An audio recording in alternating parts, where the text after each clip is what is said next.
do believe that, if the industry were to cooperate with the province, work together, there would be considerable savings possible. I do believe the privatization of the system would make it a more efficient system. Tonight, why one shipping company says it's time to privatize the province's ferry fleets. How much money could that save? It's really unfortunate that some people had to handle something like grief by themselves, especially throughout this pandemic. And at half an hour, finding an online place to express grief. A Mount Pearl man has created an app to help people mourn. Good evening and welcome to Here and Now. I'm Carolyn Stokes. And I'm Anthony Germain. We begin tonight with the province's plan to distribute COVID-19 tests. The tests are not available to everyone, and the PC opposition is calling that plan flawed. The Chief Medical Officer of Health said on Friday that the province has distributed about 3 million rapid tests to schools, shelters, ambulance services, and corrections facilities in the province. But the opposition's health critic says that still leaves out many people who should also have access to free tests. Those people will have to pay for tests from businesses that sell them. The prices range from $10 to $20 per test. There's still a portion of the population, mainly those on limited incomes and can't afford the tests and can't afford to take time off work. They're falling through the cracks. And I think after 2 years, that particular group have done more than enough to help us get through COVID. And the least we can do is to make rapid tests available to them. Now, the other Atlantic provinces distribute rapid tests for free to whoever needs them. In Nova Scotia, rapid tests are available for free at public libraries, and they give out 1 kit per person while supplies are available. PEI offers free tests to the general public, but is trying to prioritize children and vulnerable people first. New Brunswick also provides the test, but you have to book a COVID appointment to get one. Now, other provinces give them away as well. In Ontario, for example, tests are available for free at the pharmacy. Well, 2 more people in the province have died as a result of COVID-19 since Friday, and there's a new record number of hospitalizations. That's according to the latest update from Public Health. 31 people are now in hospital due to the virus. That's an all-time high for the province. 3 of them are in critical care. There have been just over 1,200 confirmed cases since Friday's update. However, it should be noted that with the PCR testing limited to a small segment of the population, that number isn't an accurate reflection of how high case numbers really are. And staying with COVID, if you get a text message saying that you'll get money if you're vaccinated, just ignore it. It's a scam. The provincial government says there's a scam text message going around about payment for COVID-19 vaccinations, $15 a piece. Now, the text looks like it's coming from a local number and includes a link that you'll need to click on to claim the money, but it's best not to click it. In other news, an RNC officer is facing 4 criminal charges. It stems from a CERT investigation. That's the agency that looks into complaints about police. 33-year-old Constable Noel Late has been charged as a result of an alleged assault against another woman. It reportedly happened while Late was off duty in Pasadena at the end of January. The officer has been charged with 4 offenses, including assault with a weapon and choking. According to the RNC, she's been placed on administrative duties and will remain there pending the outcome of the court process.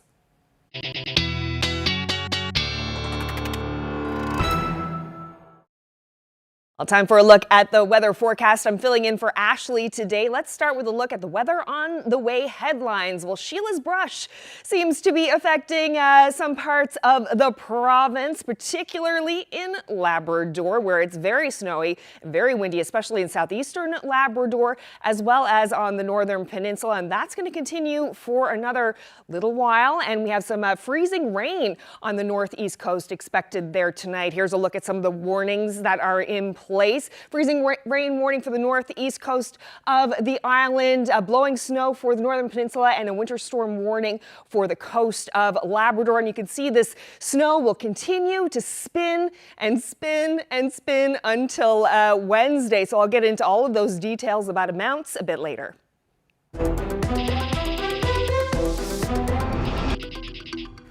Well, the Green Report proposed a big reset to help tackle the province's crippling debt. Everything from higher taxes to privatization was put on the table. Well, a shipping company with deep roots in this province is making a pitch, one it says could save taxpayers millions of dollars. As Terry Roberts reports, the Transportation Minister says all options are being considered. Marco Ahrens says he can improve the intra-provincial ferry service and ease some burden on the public treasury. He's been dissecting the way the government spends money on everything from engines to generators to auxiliary systems and believes the private sector can do it better. We saw on the repair and maintenance side and the refits that there is a potential saving of 1/3, 30%. Ahrens is CEO of CanShip Uglan, a Paradise-based ship management company. The company is part of a joint venture that was recently awarded a major ferry contract in northern Quebec, supplying and operating this vessel to service one ferry route and managing 4 other government-owned vessels. We have developed in Quebec quite well, and we don't even speak the language. In a news release boasting about the contract, the company ended with this statement. CanShip Uglan believes it could provide similar services in the province of Newfoundland and Labrador, with an increase in reliability for users and a less expensive passenger service for taxpayers. Ahrens says his company has a long history in the shipping industry of maintaining vessels and watching every dollar, planning every step long before a ship is put into dry dock, knowing that any inefficiencies affect the company's bottom line and its reputation. So how might that save money for the province? By applying maybe a more commercial approach to the operation. Ahrens sees a scenario where CanShip or another private company could manage government-owned vessels, vessels that service routes to places like Belle Island, Fogo, Burgeo. I do believe that, if the industry were to cooperate with the province or work together, there would be considerable savings possible, and it will be a benefit to everyone. And I do believe the privatization of the system would make it a more efficient system. This frustrated transportation advocate on Fogo Island is on board with such an idea. Eugene Nippert says the current system is inefficient, service standards subpar, and that the government should make way for privatization. You've got management, and the top management with transportation and infrastructure is just not doing their job properly. And we are the ones that are suffering for it. Businesses line up from Air to Bay Street basically saying we can do it cheaper and better. As expected, this union leader says privatization would be a mistake. Others have tried it, he says, and it's failed. In British Columbia, for example, with the ferry service there, subsidies increased by 50%. Fares have increased by 50%. So this is the proof that's in a pudding that's already been baked. The province spends nearly $80 million annually on marine services. 5 of the routes are serviced by government-owned vessels. 7 more are contracted out. All options are on the table. Now the province is reviewing the entire system. It's called a market sounding. I'm not using the word savings. I'm not using the word cuts. I'm using the word efficiency. The transportation minister says if a company like CanShip can prove itself, he's more than willing to listen. But he says the union, ferry users, and taxpayers also have to be heard. And I have a financial envelope that I need to be responsible, and I'm going to be responsible for it. So everything is on the table, but I believe it needs to be a due diligence process needs to be done here to make sure that we do it right. Jerry Earle believes the writing is on the wall, but with 240 of his members crewing vessels like this one, he's ready for a fight. It would be the biggest mistake, one of the biggest mistakes in Newfoundland's history, if we are to offload our assets to companies outside of Newfoundland, likely outside of Canada. Once they're gone, we will never get those assets back. But Marco Ahrens is not suggesting that unionized crews get tossed out. You treat people fairly and respectfully and work together as a team. Whatever happens, there appears to be choppy waters ahead for the ferry service. Terry Roberts, CBC News, St. John's. Atlantic premiers wrapped up meetings in Nova Scotia today where they spoke about sharing healthcare resources. It was the first in-person meeting since the start of the pandemic, though they did meet regularly online throughout the pandemic. Premier Andrew Furey says COVID has taught the premiers the importance of being able to share healthcare workers. The 4 premiers want to work on a system to make it easier for healthcare workers to move in between provinces instead of having to be licensed and certified by various boards in each of the Atlantic provinces. Different provinces reaching out for different areas of expertise when faced with different waves of the pandemic. That healthcare mobility is important. We all have similar training across the country, and if we can eliminate those barriers in the middle of an emergency, in the middle of an acute crisis like COVID, then that's certainly a lesson learned that we shouldn't forget. And moving forward, especially when it comes to the Atlantic region, and in fact, if not for the rest of the country. We're very fortunate. Having worked around the world in healthcare, we're very fortunate here in Canada to have a robust licensing system that could be applied blanket statement to the whole country. We are very well trained in Canada. Once you're licensed in any jurisdiction, there's no reason to think that you shouldn't be able to practice medicine somewhere else. Well, the premiers also urged Ottawa to increase the amount of money it puts into the Canada Health transfer payments to the provinces. Meanwhile, the premiers also discussed permanent daylight time instead of daylight saving time. The U.S. Senate has passed a bill to stick with one time, the time we're currently using, instead of switching times twice a year. The Atlantic premiers say if the U.S. does make the change, so will the Atlantic region.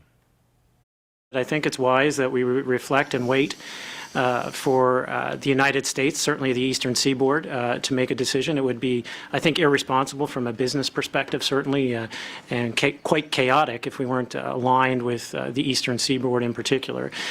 So, you know, we're going to watch and see what happens, and then evaluate based on what the decision is out of the elephant to the south.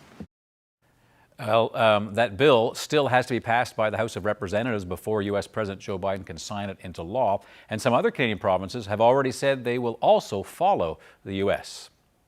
Well, 3 members of parliament from this province have been sanctioned by Russia. Liberal MPs Yvonne Jones and Terence Rogers are on that blacklist. So is Conservative MP Clifford Small. Last week, the Russian government announced it's banning 313 people in retaliation for Canada's sanctions on Russians. Those on that blacklist can no longer travel to Russia as it continues its invasion of Ukraine. Jones says she's not surprised to be on the list since she serves on a number of parliamentary committees that have condemned Russia's invasion of Ukraine. She also says being banned from Russia doesn't faze her, as she had no plans to go there anyways. The talks aimed at ending Russia's invasion of Ukraine have resumed. A Ukrainian negotiator says top officials held a 90-minute video session, and further discussions have now split into various working groups. But as talks continue, so does the bombing. A residential area in the Ukrainian capital of Kyiv was rocked by a Russian missile strike. It hit a shopping mall, and several homes nearby were also damaged. At least 8 people were killed. And the strategic port city of Mariupol continues to see some of the worst bombardments of the war. It's estimated 90% of buildings there are damaged or destroyed. Early today, Ukraine rejected Russia's offer of safe passage out in exchange for the surrender of that city. Well, amid the escalating violence in Ukraine, a Canadian infant born to a surrogate has been rescued from Kyiv. The boy is less than 10 days old.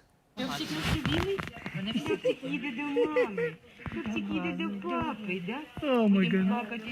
Well, members of an American nonprofit organization picked up little Ari and managed to get him out of harm's way. They delivered him to his parents, who had traveled from Canada to a city in western Ukraine to be united with him. The family has now safely crossed into Poland, according to the organization called Project Dynamo.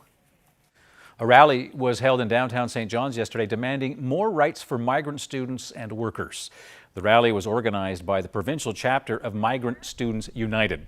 They called for full permanent immigration status for everyone, no renewal limit on the post-graduation work permit, and an end to the 20-hour-per-week work limit for foreign students.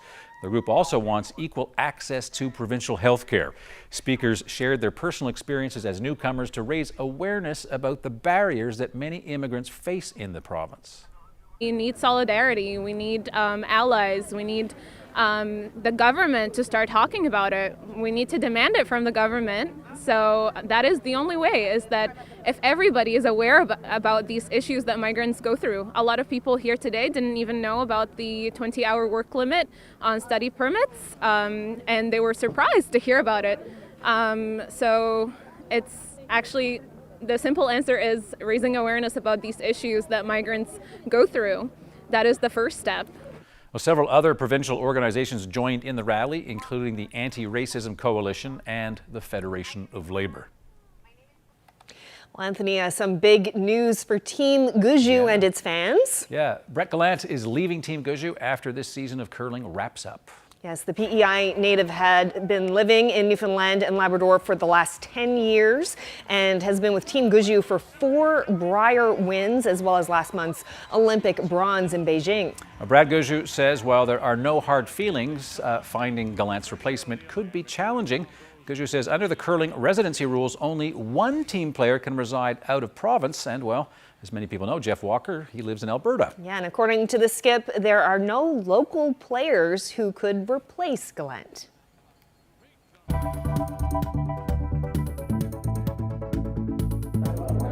Where are we? Mount Pearl. We're in Mount Pearl here tonight going live. The local Mount Pearl Soccer Association turns 50 years old this year, and they got a lot of special events planned. We're going to chat to some of the fine folks here, including some of these young soccer players. All that and more coming up. Here's a look at downtown St. John's. What a foggy evening out there tonight. Quite a different story, though, in other parts of the province, particularly in Labrador, where lots of snow has fallen and is on the way. I'll have all those details coming up.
This weather update is brought to you by the Healthcare Foundation Home Lottery. Order tickets now at hcfhomelottery.ca.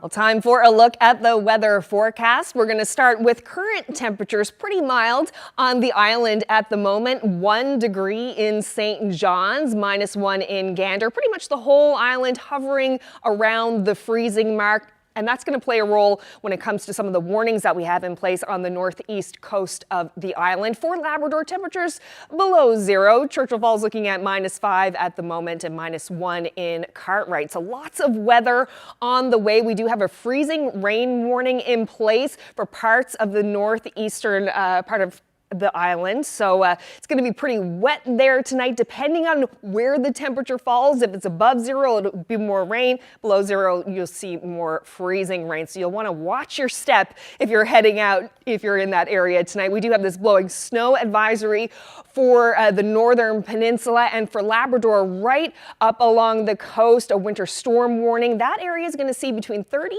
and 50 centimeters of snow between yesterday, actually, is when it began, and continuing on now until Wednesday. So lots of snow there. If Sheila's brush is paying attention to any part of the province, it would definitely be the Labrador area for sure. We also have that blowing snow advisory for the Nain area as well. So looking ahead to tonight, some showers for the Avalon Peninsula, and you can see that freezing rain that could be happening here for the northeastern part of the island, and that snow. You can see the system is just kind of spinning around and around in this circle, just battering Labrador, and that's going to continue, as I mentioned. So tonight, southwesterly wind for the Avalon Peninsula, -1 as the overnight low with some showers. So it'll be fairly breezy, 40 gusting to 60 overnight tonight. And for the Port aux Basques area, windy there as well. A little bit more snow expected, 5 centimeters of snow,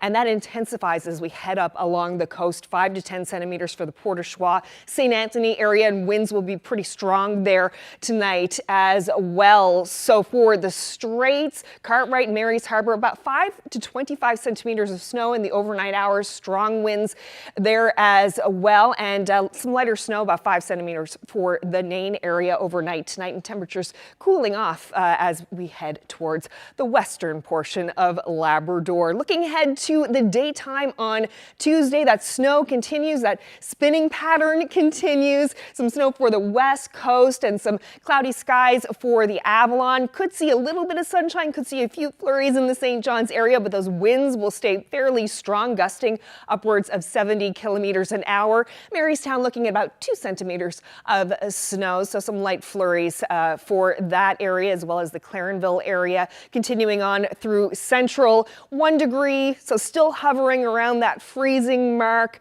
Very light flurries expected there. As we head to the west coast, heavier snow there, 5 to 10 centimeters in the Gross Mourne area, and temperatures hovering around just above the freezing mark. And this is where things really start to intensify as we head up along the Straits. 10 to 20 centimeters of snow for the Cartwright, Mary's Harbour area, and high winds as well tomorrow, gusting upwards of 100 along the coast. And for the rest of Labrador, still fairly breezy up along Nain, 40 to 60 there. Happy Valley, Goose Bay looking at about 5 to 10 centimeters of snow. Labrador City, 2 centimeters. So a little bit later, I'll get into the long-range forecast. We're expecting some temperatures to bump up a little bit later on in the week. I'll have those details a bit later. Well, and for those in Mount Pearl, it was not a day for outdoor sports, but even with the freezing rain and the snow, a local sports club is celebrating a major milestone. The Mount Pearl Soccer Association is turning 50, and as you can see, our own Jeremy Eaton is there now. So Jeremy, what is on the go? Okay, so like the main soccer field here, the turf field, I've just been told, just outside here is covered in snow, but that's not freezing the spirits of people in here who are kicking off the 50th anniversary of the Mount Pearl Soccer Association. And we have 2 special guests. We have CJ Nolan, the current president, and Ed Moist, who created this organization 50 years ago. Thanks for joining me, boys. Thank you. Gentlemen, sorry. Ed, what was it like 50 years ago when you started this organization? Well, it seems like it was only yesterday, but it wasn't. How many soccer players would you have had back in 1973? Roughly 250 we started with, and that grew every year. And I think the most we had was 1,300. CJ, how many young men and how many young folks do you have these days? We will have between. Get into the mic there, CJ. We'll have about 1,400 to 1,500 children this year taking part in soccer, and then we have our senior soccer on top of that. Ed, did you ever think that when you started out something 50 years ago that it would turn into what it is today? To tell the truth, 5 years into it, I said, what the heck am I into? It just grew and grew. And luckily, Mount Pearl at that time, in 69, 70, population was only 10, 12,000. It was a little bit easier. But then, 80 and 90, it became 20,000. And then the demand just increased. But so did the volunteer help. And CJ, I know that we talked about this. There's a couple. I know I made a joke about MHA Paul Lane, so I have to say that Paul Lane is here, and Lucy Stoyles, the MHA, and they both talked about how important volunteers are for this organization. So CJ, how many volunteers roughly would you have, or how many does it take to make this work each and every year? I would say by the time we're done at the end of each year, it'd be somewhere between 80 to 90 volunteers, and you know, from coaches to helping out and everything that goes along with that. And then we have our paid staff as well, and we had over 40 kids work with Mount Pearl Soccer last year as well. So it's a big ordeal. Coming out of a COVID year, we think we're going to be strong and in our 50th year. And we're attracting kids from not only Mount Pearl but outside Mount Pearl as well. So it's been great. I see a Townie dad that I know, and he put his kid into I won't say who he is, but I know that his young son plays in the Mount Pearl League instead of St. John's. Ed, how happy, or I guess how does it make you feel to see this organization not only have survived 50 years, but continue to thrive 1,400 kids? It's a tremendous feeling because after you've been involved for 50 years, you wonder what the future is going to be, and it's in good hands. So I have no problem with it. And CJ, what can we expect from what sort of events plans, or what's going to happen this year in the 50th? Yeah, well, this year we're going to have an opening tournament in late May this year that we haven't had in recent years, so that's going to be a good kickoff to our season. We've introduced 3 new PYL teams this year. We're going to have a lot of different activities. Starting, we're going to 5K runs. We're going to have fun things happening throughout the year. A lot of celebrations and parties. So it's going to be a great year at Mount Pearl Soccer. Well, it's been great having you, and for you folks for being quiet so we can get this done. So I appreciate that. So thanks very much for joining CJ Nolan, the current president, and the original Ed Moist. And I'm Jeremy Eaton reporting live for Here and Now from the beautiful city of Mount Pearl.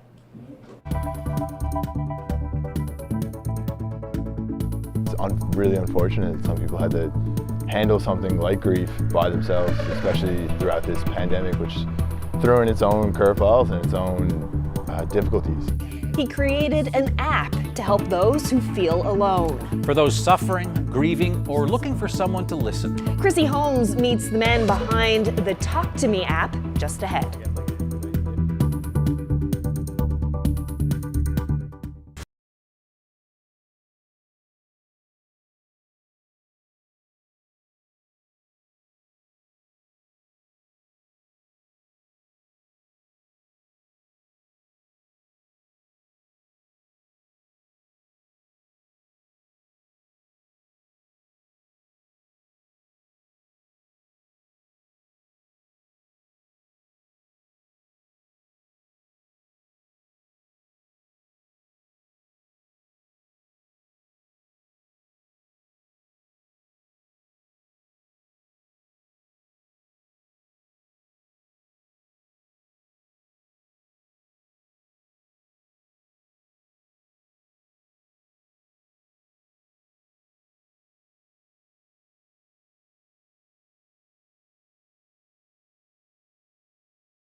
Well, since the start of the pandemic, millions of Canadians have lost loved ones, and during lockdowns, many grieved alone in isolation or expressed their grief on social media. And one man from Mount Pearl says his own experience with grief inspired him to create another space for people to find support, and it's all done through an app. Chrissy Holmes met up with Sam Tobin to find out more. This is literally all because of my mother. This crippling addiction to ice cream, it's because of her. It's hard to not love. How long ago did you lose your mom? I lost her when I was 24 years old, so it was a bit of a shock, honestly, because she was super healthy one moment and then cancer the next. This kind of speaks to the whole fact that you never really know what's going on with other people. Yeah, I've kind of come to understand that you kind of can't tell what anyone else goes through until you go through it yourself. And I have an amazing support group for my family, and I had friends checking on me every day, and I still felt alone. So you never really can tell what someone else is going through, and I just hope that I can help at least one person not feel like that. A lot of the times apps are meant to solve a problem. What were you trying to resolve with this, and how did that come to you? I guess like any good idea, it came because I was I was pushing off schoolwork. I just didn't want to do the project that they gave me, and I was scrolling through Instagram just randomly, as you would throughout the isolation periods, and I came across this random post from a guy in New York, and his whole post was just a picture of outside his apartment, and he was talking about how hard it's been for him not being able to leave and having family that are sick and not being able to see them and being alone. And it kind of sparked an idea in my head, because again, I was super lucky. I was surrounded by family and friends, and I didn't have to go through any of it alone. And it's really unfortunate that some people had to handle something like grief by themselves, especially throughout this pandemic, which threw in its own curveballs and its own difficulties. So much changed in the middle of the pandemic. So many more people were grieving, and a lot of that was ending up in posts online. What was going through your mind as you were watching people on social media having to go through this grief process? For me personally, I noticed that it was easier for people to be vulnerable, which is very scary, because if you're vulnerable online, you're opening up yourself to everybody's opinion. And that can be very dangerous. It can be very therapeutic. So it kind of came from that idea of just having a safe place so that people can just have something out there. They can have people comment if they want, or they can just keep it for themselves. They can have their name attached to it, or they can have a mystery name and just keep it as private, as personal as they like. And you can make a post and you can leave it there and come back to it. Or if you're feeling brave, you can post it to a global form where anybody who's anyone can just scroll through. And again, we can keep it as private as you want. So it can be Sam Tobin posted it or Blue 35, and just keep it as private and as personal as you like. And that way, you know, if you lost a family pet and you're really struggling, no one can say, well, you know, I lost this. And they can kind of have their own space to be what they are, and allowing them to be vulnerable without being too exposed. So you put this post out there and people respond. What did they say? I've had a lot of people reach out to me, people that I don't actually know. And this one lady reached out to me, and I'll keep it as vague as I can, but she said, I really love your idea. I've had 7 miscarriages. I've lost 7 babies. And she ended it by saying, she's like, this is a great place for me to let them keep living. And that really stuck with me, because I had no idea that anyone would even think of like that. Here I am, again, just a mommy's boy and missing my mom, and as selfish as it was, that's why I made the app. And to see that it could help someone in a situation that I genuinely can't comprehend and I can't relate to, and it kind of opened up the door to, like, this might actually be something that can help. The app is sort of a compartmentalization. Yeah. Like, why is it important to compartmentalize that, to have a button, a room to go to for your grief? It kind of just came from that idea of having a separate space and just not being afraid to be vulnerable. I think vulnerability really opens people up to, like, authenticity and being genuine with one another. And you have to grieve a lot of things. It's not just people. And I think during this time, it's it's a lot of self-reflection, whether people want it or not. And I just hope that this can be a space where people can just do it safely and do it with the vulnerability, but knowing that they'll be okay, knowing that people won't judge them or attack them for just having the feelings that they have. That's my hope for it, because I think grief is like one of those things in life that you just can't avoid. Eventually it'll catch up to you, and it takes a lot of forms, and I didn't know that personally either until I really had to explore it. So I wanted to do something that I would care about, and I think about Mom every moment of every day. Like, I'm sure if you lost someone, it's the same thing. You think about them on a Tuesday afternoon. I hope that people can just learn to work with it and move with it, and just, as someone once told me, just put it in your book bag and keep walking, and that'd be great. So Sam, what's the timeline? When do you hope this app is going to be available? It's a work in progress, but hopefully sooner rather than later.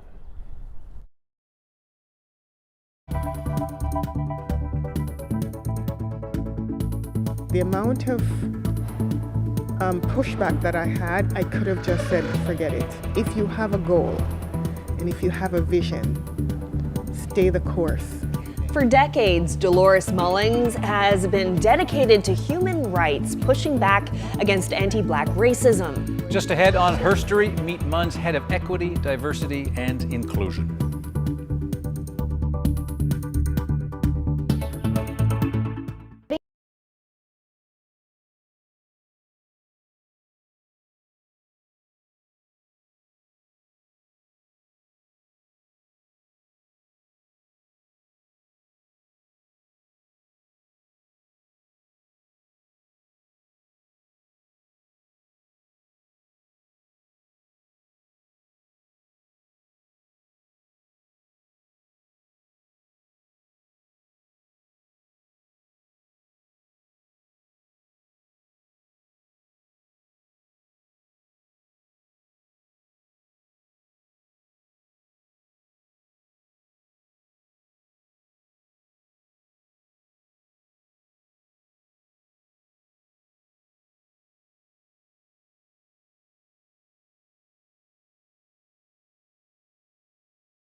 Our tour of Southern Labrador's abandoned communities continues with photographer Ed O'Reilly.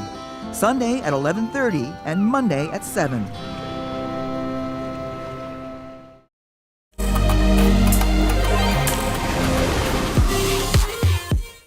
There are so many amazing Black women in Newfoundland and Labrador who are making a huge impact and are doing remarkable things with their lives.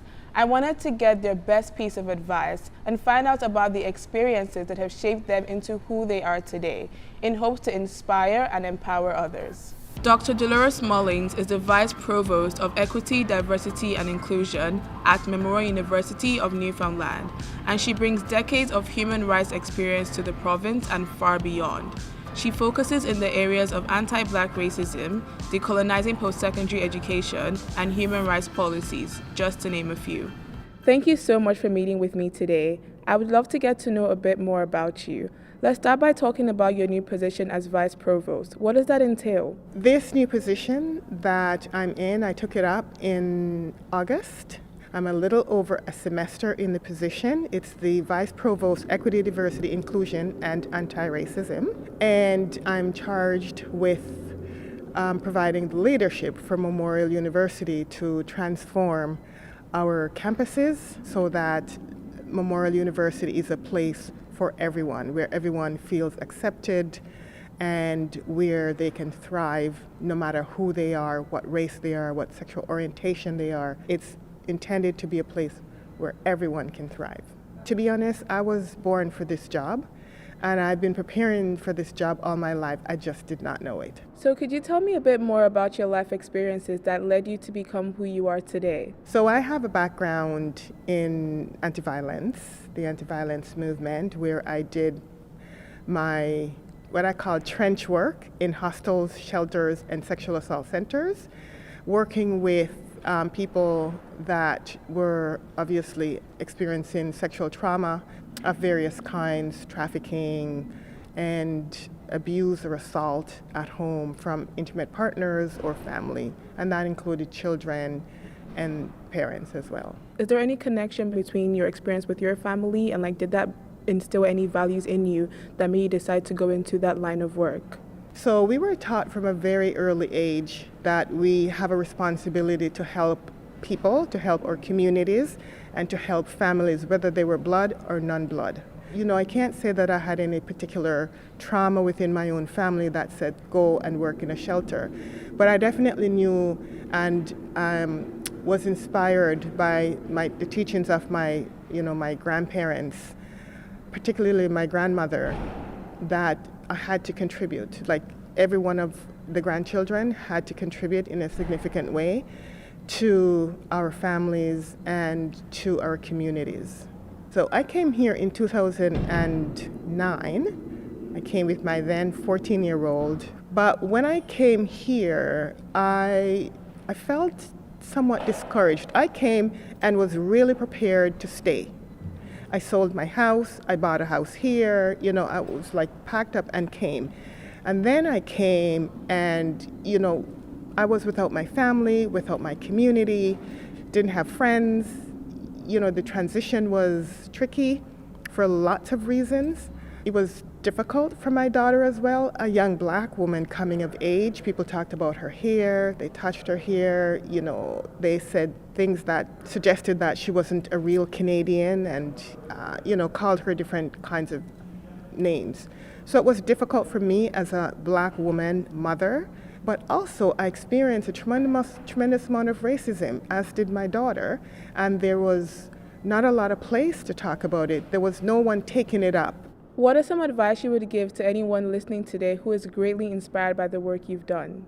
When I went back to school, university, I was already in my late 30s. And I went back sort of connecting it to wanting to learn about policy and how to influence policy so that I could help people. And I went into social work. The first social work class I went into, I just said to myself, well, I absolutely want to influence social work education so that I can help to influence social work practice. because I really felt that we needed to do something different. And so that's part of my contribution. So along the way, there's been a lot of struggles, a lot of pushback to the way I facilitate education from a decolonized, student-centered, community engaged perspective. The amount of pushback that I had, I could have just said, forget it. But there wasn't a time that I felt that I couldn't or shouldn't continue. So I want to encourage people who might be listening, if you have a goal and if you have a vision, stay the course. Network, gather people around you, and make sure that you don't isolate yourself. Just because people tell you that they don't appreciate what you're doing doesn't mean that it's not worth doing. You must know for yourself what it is you want, what your vision is, and how you're going to get there. Thank you so much for meeting with me today. It was greatly inspiring to learn more about you. You're very welcome. It's my pleasure, Nicole. It was nice talking with you. And thanks to Nicole Obiodiaka for that. She is the host of Herstory. We'll have another episode next week.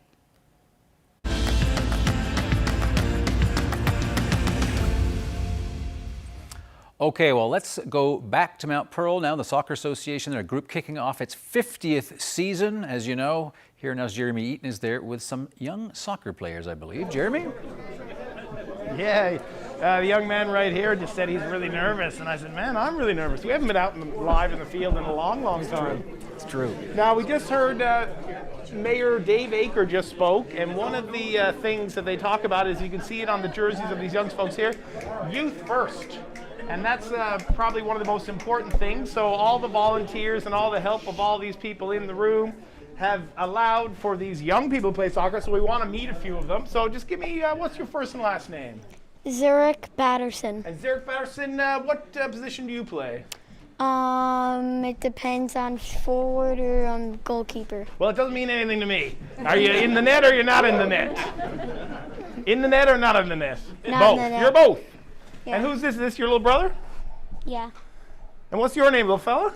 Bolin Battleson. And what's your favorite part about playing soccer? Having fun. Having fun, boy. And what about you? Your name? Joshua Martin. And what's it like being part of this big party with the news being here? That's a tough question. I'm sorry, man. I threw a hard one at you. Who's your favorite soccer player? Ronaldo. Ronaldo? I thought you were going to say CJ Nolan. That's jug by. And what's your name? Ella Smythe. And Ella, what position do you play? We don't have positions yet. Oh, sorry, that's my bad. What's your favorite part about playing in Mount Pearl? Everything. Everything? Yeah, pretty and, much. Your name? Georgia Power. Georgia, and what do you like most about soccer? Well, when we work as a team. Teamwork, that's nice. All these people behind you are going to be really happy with that answer. And who might you be? I'm Lily Malloy. Hello, Lily Malloy. And what's your favorite part? Where do you play soccer? Mount Pearl? Yeah. Are you sure? Yeah. You sure not St. John's? CBS? Paradise? I'm 100% sure. 100% sure. And what's your favorite part about playing soccer? I like all the teamwork. Teamwork, you well spoken. First of all, is this a soccer haircut? Where can I get one? See, I'm trying to grow a mullet. Let me show it this way. And my mom hates it, and now the people in the office are going to hate it too. But tell me a little bit about, what's your name, sorry? Noah Bennett. And what's your favorite part about playing soccer? Running. Running! It's my least favorite part about anything. Now, as you can see, these are really bright, cool logos. We got the orange and the black. We got some taller folks in the back. Can you just introduce yourself real quick? Hi, I'm Claire Gibbons. And what's your name? And I'm Kate Gibbons. Kate, are you two related? Yeah. Yeah? Yep. Cousins? Sisters. Oh, God, I'm really good at this. And what's your name? I'm Bailey Andrews. And what team do you three? You three play on the same team? No. No, okay. So what team do you play on? I play on U15 PYL. So under 15, I know that part. And what's your favorite part about soccer? Winning. Winning. And what's your favorite part? What do you like most about playing? I like all the friendships I've made. The friendships, because sometimes that's what it's all about. That's what the journey is, the friendships you made along the way. And we're going to wrap it up with you. What's your favorite part about playing soccer? I like the staff here. I don't know what they're up to with these. Anyways, just give a quick thank you. Give a quick round of applause for these fine folks. So this is what it's all about. It's youth first. It's all about getting these young boys, girls, these young folks out on the field and playing. I'm Jeremy Eaton. We've been live in Mount Pearl. There is food here, so I'm going to go and eat some. So reporting live for here now, I'm Jeremy Eaton in the city of Mount Pearl.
Well, let's have a look at the long-range forecast. But first, a quick recap of what we can expect in the province tomorrow.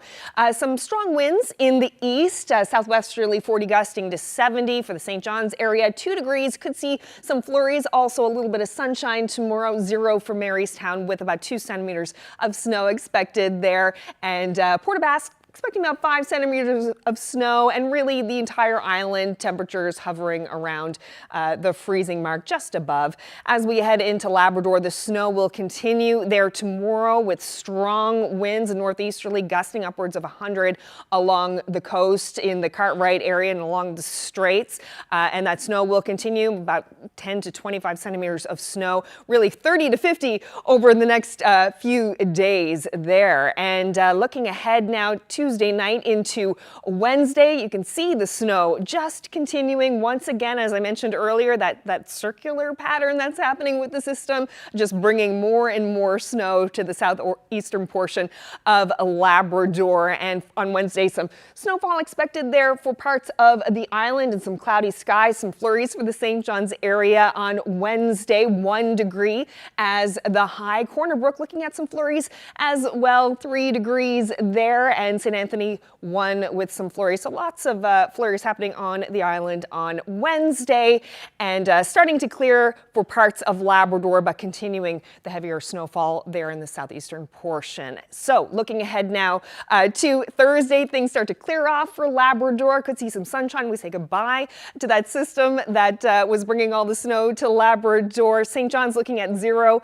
as the high with some flurries. Port aux Basques, some sunshine there on Thursday. And for Labrador, you can see finally a little bit of a break there from all of that snow with a mix of sun and cloud, and temperatures not too bad, 2 degrees in Happy Valley Goose Bay as the high on Thursday. So let's see what's unfolding over the next 5 days as we head into the weekend. Hopefully it'll stay like this. Friday, some cloudy skies and 2 degrees. So it looks like we're in store for a fairly mild weekend temperature wise. And for central Newfoundland rather, Friday looking at a mix of sun and cloud and 6 degrees as the high there, and a messy mix moving in there on Saturday, 4 as the high. For Western Labrador, looking at a similar bump up of temperatures later on in the week. And for Labrador in the eastern portion, similar story.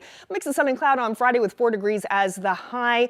And for Western Labrador, a nice stretch of sun and cloud with temperatures around 0. So here's a look at our viewer photo of the day. This is from Labrador, where lots of snow is falling. Thank you so much to Paul West for sending this to us. Him snow blowing his snow, a nice blast of snow in Labrador. That's what it is. I was sort of looking like, what do I see there? Of course it is. That's pretty cool. It's a great pic. Yeah. The really sun in the background there. And Yeah. I did find out actually Happy Valley Goose Bay is where Okay. Paul West is. So thank you once again for sending us that. Yeah. And that's probably not the last time that he's going to get to use that snow blower, judging from what you just described. Yes. Listen, I got to say, watching you do the weather, you and I have barely seen each other in months. Really impressed. You make it look so easy. Oh, why, thank you. Yes. Just filling in for Ashley for the one day. So she'll be back tomorrow, which is great. Because it is kind of a lot, isn't it? It's like riding a bike, right? That's right. Great job. Thank you, Anthony. I appreciate that. All right. Tomorrow you can compliment me about something. I will. That's a really nice tie you're wearing. Thank you. Yeah, really Dig like deep, Carol. Dig deep. See you tomorrow. Good night, everyone.